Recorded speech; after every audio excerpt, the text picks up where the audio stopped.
Now we're going to make our agents of chemical weathering anchor chart.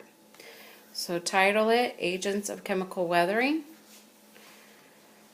Analyze the effects of weathering, erosion, and deposition on the environment and ecoregions of Texas.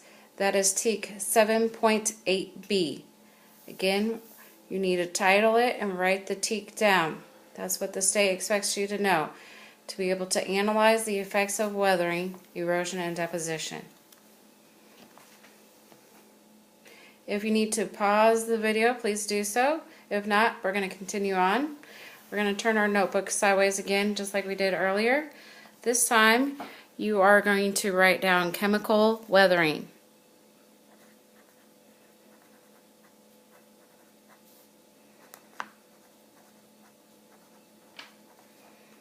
Remember, chemical weathering and physical weathering are different. Chemical weathering is just like chemical digestion or chemical reaction. We are adding a chemical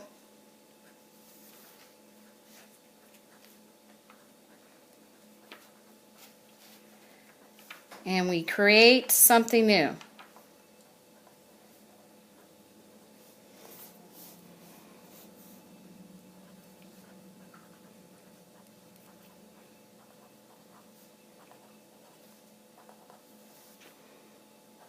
Okay, so remember that it is different than physical mechanical weathering.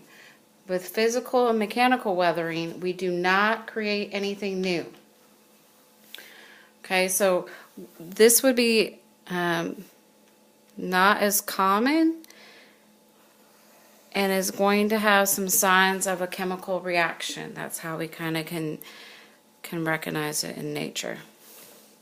Okay, so it has similar ways that it can weather by our agents of weathering.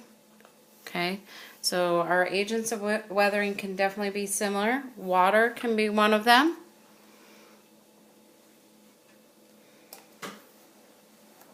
Acids.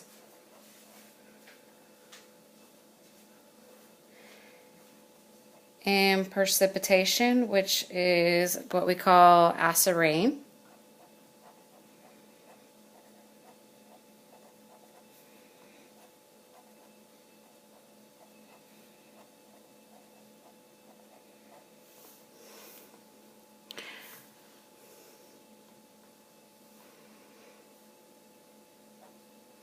Acids in living things. We discussed lichen today would be an example of this. So an example would be lichen.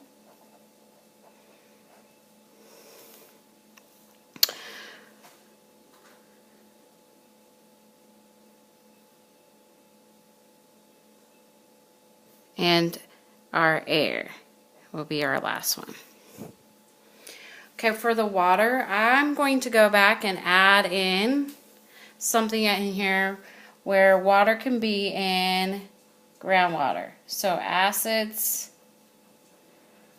and groundwater. And we will talk about groundwater starting later this week. But groundwater is the water that we store in the ground, obviously.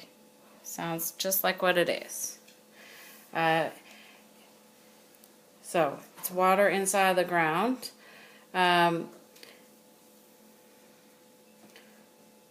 That's what your anchor chart should look like. So again, the agents of chemical weathering are water, acids in groundwater, acids in precipitation like acid rain, acids in living things. Or example of that would be lichen or air because of pollution or CO2.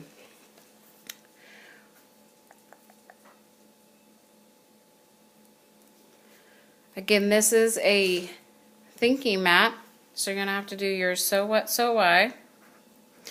So what is this map about? Remember, you need to write a complete sentence for that. And so why is this important? Make sure that's a complete sentence. and you focus on what it means for you, much more than just getting a good grade on your test. The other thing that you need to add in is little pictures that help you remember those concepts. So make sure you add those in too.